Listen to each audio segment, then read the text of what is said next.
नमस्कार मित्रांनो, पुन्हा आपल्या हक्काच्या द डेली पल्स चॅनलवर आपले सहर्ष स्वागत आहे. मी सचिन संघवी.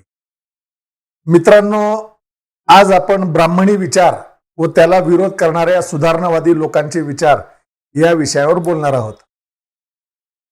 स्वातंत्र्य संग्रामाच्या काळात अग्रणीचे नाव होते बाळ गंगाधर टिळक, जे काँग्रेसचे होते, पण तरीही कट्टर ब्राह्मण्यवादी विचारांचे होते.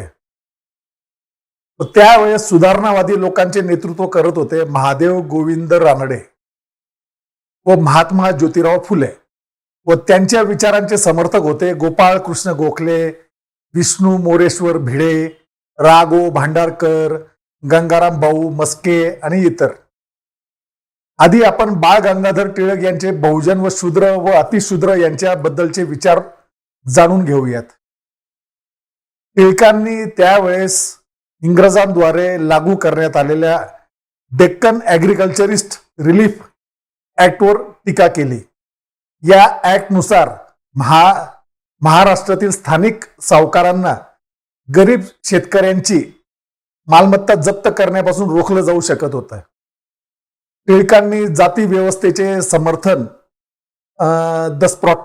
The prospectus of Hindu caste Maratha यात 10 जुलै 1881 मध्ये याचे वर्णन केले आहे. डेक्कन ॲग्रिकल्चरिस्ट रिलीफ ऍक्टचा मसुदा महादेव गोविंद रानडे आणि विल्यम वेडरबर्न यांनी तयार केला होता. या कायद्यामुळे 1877 ते 1879 या काळात आलेल्या दुष्काळात नुकसान झालेल्या शेतकऱ्यांना मदत केली जाणार होती. जे शेतकरी 10 ते 20 रुपये जमिनीचा महसूल देत होते, त्यांच्यावर सावकारांचे 1000 ते 2000 रुपये कर्ज होता. दुष्काळ आणि कर्जबाजारीमुळे शेतकऱ्यांनी सावकारांविरुद्ध मोठं आंदोलन केलं होतं. या आंदोलनाचं नेतृत्व वासुदेव बळवंत फडके आणि आदिवासी अस्पृश्य समाजातील दौलतिया रामोशी, बाबाजी चांभार, सखाराम महार, कोंडू माग यासारख्या साथीदारांनी केले होते. टिळकांनी वासुदेव बळवंत फडके यांच्या या आंदोलनावरही टीका केली व द मराठामध्ये 9 ऑक्टोबर 1881 मध्ये त्यावर लिहिले देखील. नंतर फडकेंना आणि एडनच्या तुरुंगात डांबलं गेलं. तिथेच फडकेंचा 1883 साली मृत्यू झाला. कृषी क्षेत्रातील संभाव्य संकट लक्षात घेता रानडे आणि वेडरबर्न यांनी शेतकरी बँकेच्या स्थापनेची कल्पना मांडली. शेतकऱ्यांना कमी व्याजदरात कर्ज देणे आणि कर्ज चुकवण्यासाठी सोयीस्कर पद्धतीचा पर्याय देणे या बँकेच्या स्थापनेमागचा उद्देश होता.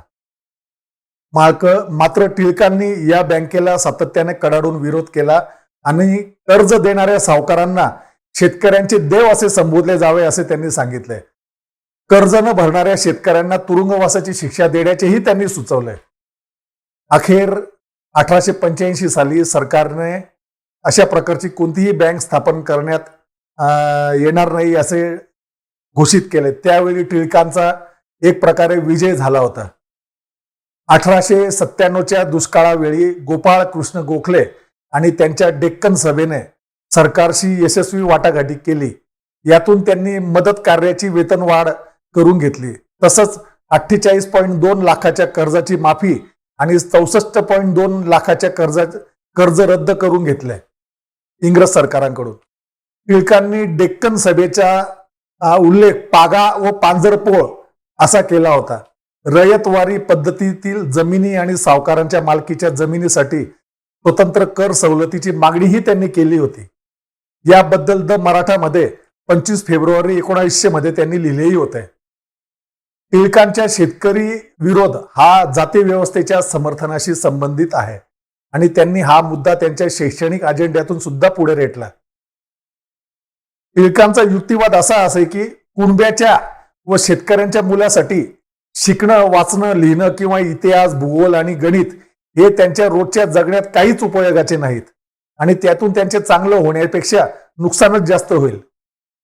ब्राह्मणेतरांना कार्पेंटर, सुतारकाम, लोहारकाम, गवंडी काम आणि शिंपी अशा गोष्टी शिकल्या पाहिजेत.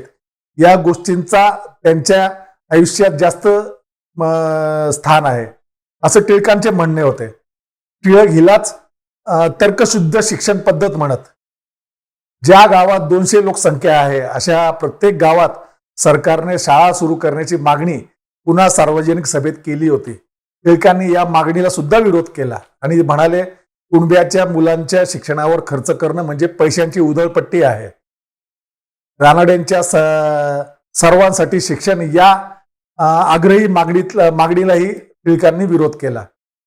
मराठाच्या 15 मे 1881 रोजीच्या अंकातील लेखात ते म्हणाले, सरकारचा पैसा हा करदात्यांचा पैसा आहे आणि त्यामुळे ते पैसे कुठे खर्च करायचे हे फक्त करदातेच ठरवू शकतात. त्यांचे स्त्री शिक्षण व त्यांच्या स्वतंत्र विचाराबाबत असेच संकुचित विचार होते. जोपर्यंत टिळक हयात होते तोवर काँग्रेसमध्ये फक्त ब्राह्मण व उच्च वर्णीयांचाच फक्त बोलबाला होता. मग महात्मा गांधी 9 जानेवारी 1915 रोजी दक्षिण आफ्रिकेतून भारतात परतले. त्यांनी काँग्रेसच्या चळवळीत सक्रिय भाग घेण्यास सुरुवात केली. गांधीवर गोपाळ कृष्ण गोखले यांचा खूप मोठा प्रभाव होता आणि त्यांनी त्यांचा राजकीय गुरु म्हणून उल्लेखही केलेला आहे.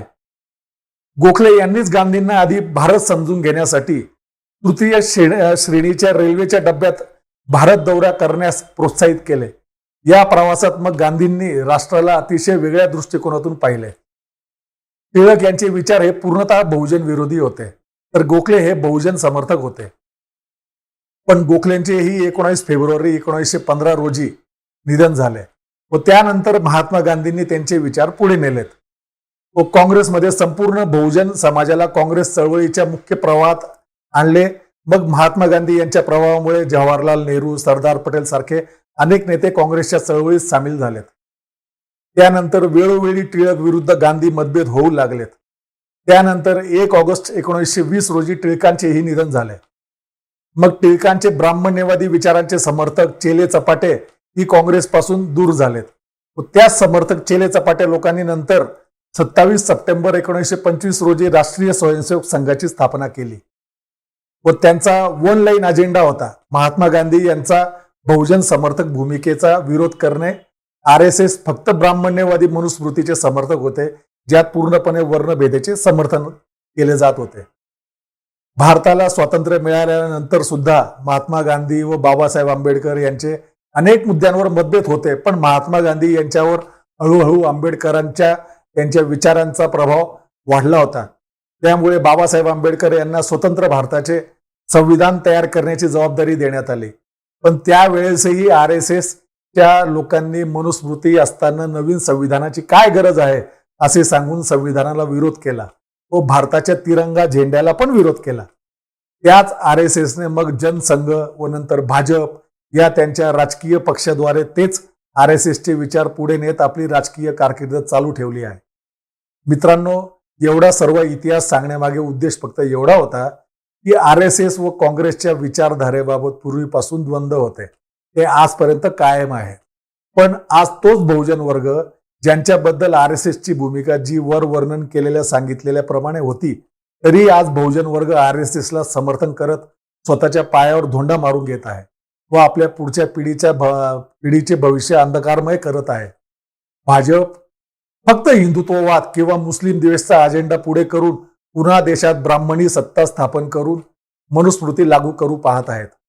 बहुजनांना मनापासून अशी विनंती आहे की इतिहास वाचा व शिका व स्वतःच्या भविष्याचे मार्ग प्रशस्त करा. इतिहास वाचल्याशिवाय तुम्हाला आजच्या वर्तमान काळाचा व भविष्य काळाचा तुम्हाला काहीच अंदाज येणार नाही. अन्यथा पुढे भविष्यात तुम्ही कितीही पश्चाताप केला तरी त्याला काहीही अर्थ राहणार नाही.